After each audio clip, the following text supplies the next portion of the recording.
pour vote 2023 il faut dire la vérité. Peuple congolais pour la mission. Bato bazonyo ko bino na mboka na bino. Et soki ko comme na 2023, ba pesi million soso pola, Thompson ni moko bo voter bango. Mais ba moyen so bazala robo moko. Ba kesenite. Alors là on a koloba nini? Vérité des îles. Tout le monde n'a pas de notre homme. Mais t'as dit, non, la vérité des îles, ça dit quoi? Et que le chapitre 1, verset 10 de l'objet, et là, on a signé ensemble à Bélo, et ça dit, moi, la démocratie des États-Unis d'Amérique, pas besoin de déclarer vérité des îles. Vérité des îles. Donald Trump a gagné la vérité des îles. Tobima. Ça montre pas. Ça fait passation. Non, ça fait passation. Accueilli, arrive à triquer. C'est ça, tricage est partout dans le monde. Moïse Serrano, Moïse Basangani. Kabila promettre son pouvoir en 2023. Est-ce que Kabila venait de donner des pouvoirs, donner des présidents, faisait des rois de Mokolo Congo de Kabila?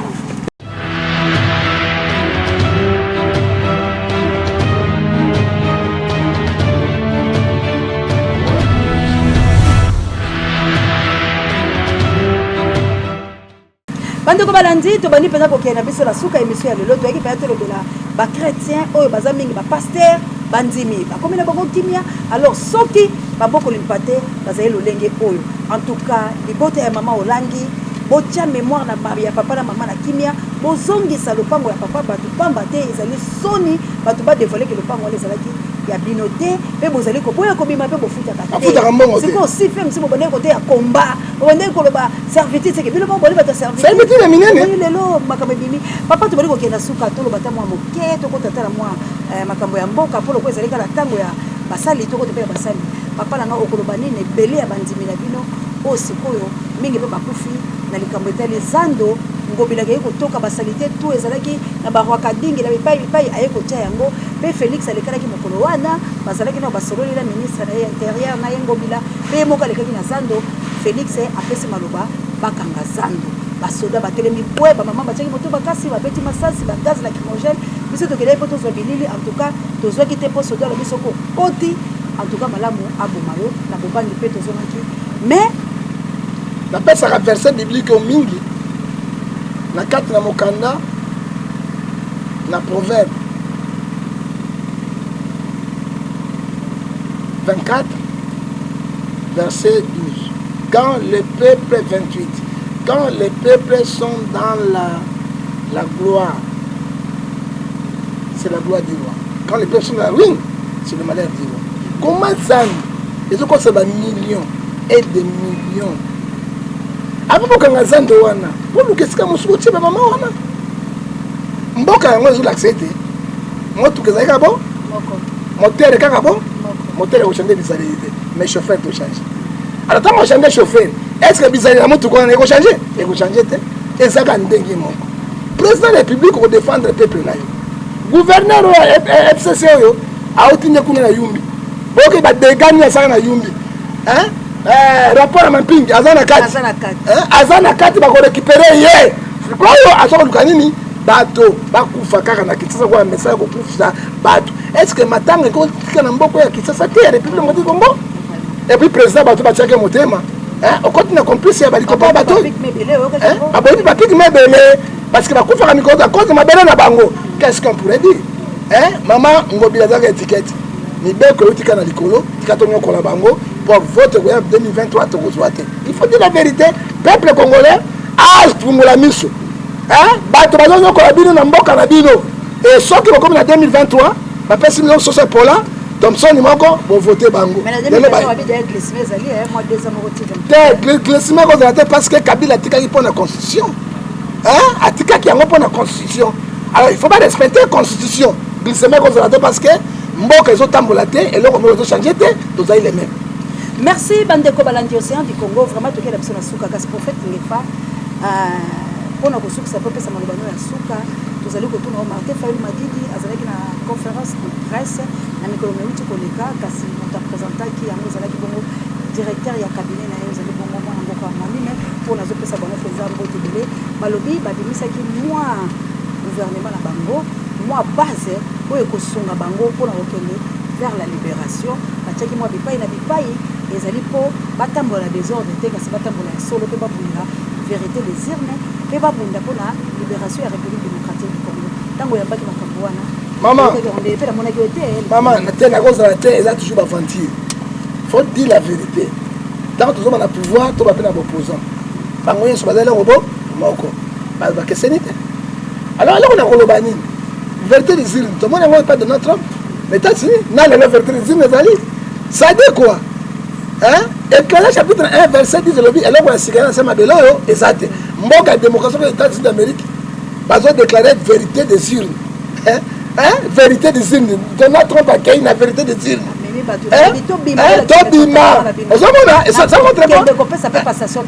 passation te akei abi batrike esalisa nini tricage ezali partout dans le monde moto ezali faillible te ezalaka jésus moko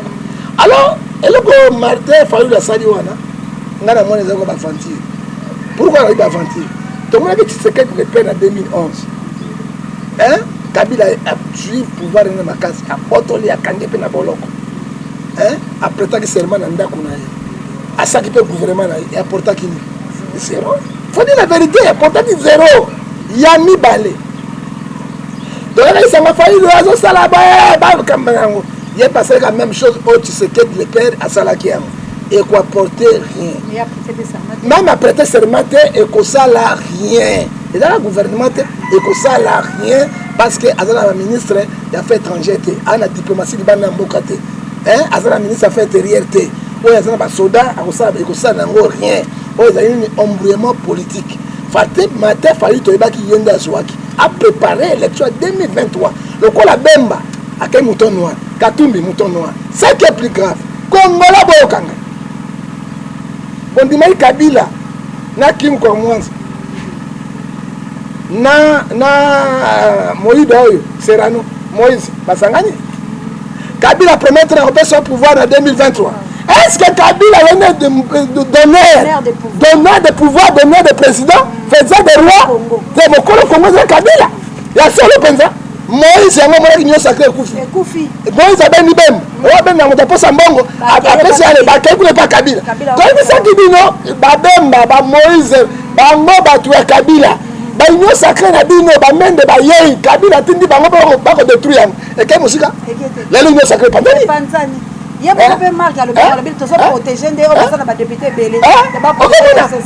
c'est pas projet FCC et puis ba promettre bango premier nani gouvernement président assemblée à côté à la FCC mais ça dit quoi ba marque ba jamais marque bo tiko mbrouiller peuple congolais bo so mbrouiller peuple congolais ndenge moko ya somo mais boyeba éclairage chapitre 1 verset 4 chaque chose à son temps arrestation Ngoyi Mulunda to comme na suka o munyango Ngoyi Mulunda alinga panza katanga comme sango république mosai na nzambe tozoloba yango ba chrétien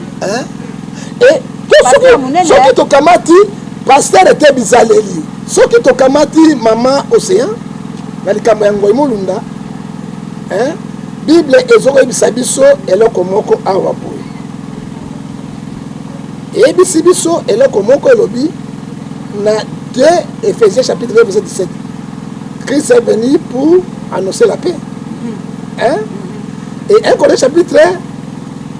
14 verset 33 Dieu que nous servons il est Dieu de paix ozomona Romains 8 12 verset 18 soyez en paix avec tous mais soki tomoni ba Ngoyi Mulunda moto asaki opération ya mundoki $100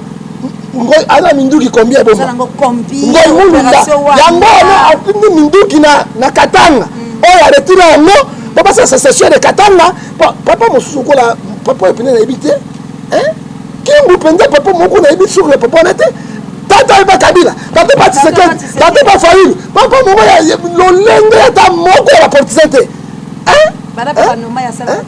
noma ya asalaka pe te jamais papa wana akoma même gouverneur jamais papa wana akoma même ministre kaka koyenga Katanga ya beti wetu Katanga yo te akosangisa su Kabila na Moïse pouvoir ezonga na bakatanga siko pouvoir ezonga na Katanga Kabila Katanga pouvoir ezonga na Katanga okomisi na makasi ya Katanga utapesa bakombo wana kaka Kongo bisa bakombo wana tala benemi ya Kongo tanga bani kopesa discours na ya haine moto nzaba pesa discours ya paix discours à NT à la sécession katangaise. Alors l'État Boulamatala est joué et puis Bassambi ça y est, il a condamné 10 ans et puis la lingi Ngoïmou Ndagobima, Bassouk Nyon ça joué comme tout pembe. Mais pas quand le pasteur on a peur le bagage il y a bambouchima et que balouba Nyon ça ouais souvenir Félix T à Rubomaye. Mais il faut pas qu'on a payé parce que constitution le bilan. Non. Voilà. Dans le baboye. Bamukuna ba sécessionniste na bango. Baka ngape fils mukoko fils mukoko ba tozana ba arme. Bango faut que bango parce que état de droit yango esika to ben état de droit ngola ezali état de droit ya bato songolo na bato mosusu te. Ngomu ndala si position ba kangi baka ngamukoko baka ngape pasteur mukuna bito yebi bandako ezali na zonga révolution. Na pasteur la kele bango. Pasteur bango soki on dit c'est kufa. Alors ça dit quoi? Félix Azali, président de la République, il n'est pas président pour Yabalouba. C'est ça que nous refusons. Il y a moko appuie le tribalisme. Il y a un tribalisme. Mobutu aboye ki yango tatabo, mokolobo, ekolobo, yango wana. Soki to kamati yango to ko idéologique ke ya ba concessionniste wana ba bakabola mboka. Boso ko kana aussi sa guerre ya STT. Boso ça ya bazo kufa, boso ça kuna katanga. Boso ça no, ça dit quoi? Plan B na mboko yo, yango Kabila alors on a Kingakati, avant la Katanga, pour se proclamer président de la République, Moussou ya Katanga Kuna, alors on a mindu qui a joie, il y a 100 $, va payer sa Kuna, pour être mboka comme un mbutu. Biso attaqué les Congolais, to kondima yangote pour Belge, bakatata 1 mètre moko mboka na biso te, to zali kaka na superficie ya biso, pe Congo zali moko et vous indivisible. Bande ko balandi to komi na suka wana émission la biso, lelo pe to lingaki ete tolo ba mo ebele ya kolekisa tango pamba te ya lili kambo oyo eklese ya libongo moboko oyo etongaka mboka bandeko na ngai soki eklese ebebi yeba ete Kongo ekozwa libération na yango te pamba te boyebi ete tokobela bafumuki mbangu tokobela bakipavita bali bato na molimo tokobela Jésus Christ ali bongo mokeli alola pe mokili siko bato atindaki bango na se soki fubuki mbango azalaki moto na lokuta mais lelo 100 jours tozokanga prophétie na ete pe kokisama yango esengeli pe basali nyonso oyo bazali bazala bato na lokuta te kasi lokola biso tokenda boye ko le pembela bango nde tolobaki prophète Ngefa o azali prophète du peuple oyo alobaka bosolo atelemi penza mpona koloba ete nzambe aza contre te abundela mabele na ye po ete soki totangi Moïse ayaki bongo conquête à Josué ezali na Bible bawolaki mabele po bakena terre promise boyebi makamuni le komelaki pharaon na koboya kotika bana Israël bazwa libération na bango nde bitumba bango basala nzambe yango toyei koloba makaba basala nzambe po basala nzambe ya nyonso bango ibulunda badeni lese baruberwa bango basala nzambe moko penza bayokisi biso pelengendu ya poloso yango tala émission ya lelo bolimbisi penza na bino bato soki bomono mwa tolekisi ntango me bolanda yango mpo soki bozape en tout cas bozali makambo ebele prophète Ngefa maloba ya suka ya mama maloba ya suka yakoloba na 1 Jean chapitre 13 verset 34 Jésus nous laisse les derniers commandements avec la promesse aimez-vous les uns et les autres. Amen. Na kombo ya prophète du peuple vraiment na sengi pardon au nom ya ba pasteur intègre bozo ba boko tsabiso te ba musicien ozaka bana na biso soki lelo okufi suka ka pasteur au bon de pour battre na mabele ça dit quoi après Dieu sur les hommes de Dieu on yaka moko fingisi ba yaka nyonso arche d'alliance arche de guerre to enterré yango moto zo sala bino na mutu moko azali prébi égaré biso to yebi ete mais ma finga pour critiquer l'église basa na nzambe nous ne sommes pas là parce que ceux qui biso peut tolobi to contre la sima de nides eloko ya malamu ekobima wana te ekobima te eloko ya malamu ekobima te mais bino ba ete ba homme de Dieu ton la population ko le kabino OK on va la musique la Bible ba muke ba mutu bandimi mais on to vendre ba koko ba mama banani o ba toni pour le royaume de ciel na oyo leki de répondre les sociétés bon c'est AIT ngai na porter garant en tant que prophète du peuple nalandaka bino nalandaka mafinga nalandaka internet mikolo nyonso ezopesa komo na nzambe lokumu te nayebi te soki badoyen pasteur nakobenga denise bate ya ete mpo akoyoka biso te ye alobaki kaka Soni Kafuta ayokaka kaka bato na bango kuna sont des même plumage Soni Kafuta akobenga denise te ya ete mais Soni Kafuta aye na niveau wana te ezali nde papa kelani pata et puis ezali nde papa oyo nani oyo papa baruti na bobenga pasteur yangola apôtre Elias bazwa denilesi bateya ye po kombo na nzambe ekokufi yango nayebisaki yo na Malaki chapitre 2 verset 1 à 4 nzambe akobwaka pulupulu na elongi na ye ozomona yango mona ete Romains 6:23 le sadi péché c'est la mort iwa mosusu tozobengaka yango tokufaka biso moko tolukaka tolukaka yango koluka parce que nzambe akolinga boye te bafingaka ye te menga nzambe akotelinga na motema na bolingo ya Congo likambo ya denilesi tobosani miyembo likambo ya denilesi tobosani bato okufa na beni likambo ya denilesi tobosani makambo ezoleka na mboka a cause na denilesi oyo bilobalo baza olobaka partout ngai na kombo ya bapaster nyonso ya Congo oyo bandimanga te etali bango parce que personne qui parle po zwa courage osenga bamisie pardon ezali eblage te nasangi batiste bacomédien mpo bacomédien bakoti bamusicien nyonso nasangi no pardon na kombo na Yesu bolimbisa tata wana botika ya loba mais na ntango mosusu akokoma na suka parce que Hébreu 12 Hébreu 13 verset 8 il dit Jésus-Christ n'a pas changé il est le même hier aujourd'hui éternellement dans la pardon na sengi na bino toboma moto oyo toboma soki baokinga ekoza malamu ntango bozofinga denilesi bozofinga nzambe parce que nzambe atujur nsima mosali na ye meme mabe ya mosali na nzambe meme makambo na ye nzambe aza na nsima na ye mais otika nzambe apinili ye ndenge moko abwakisa ye ndenge abwakisi parce que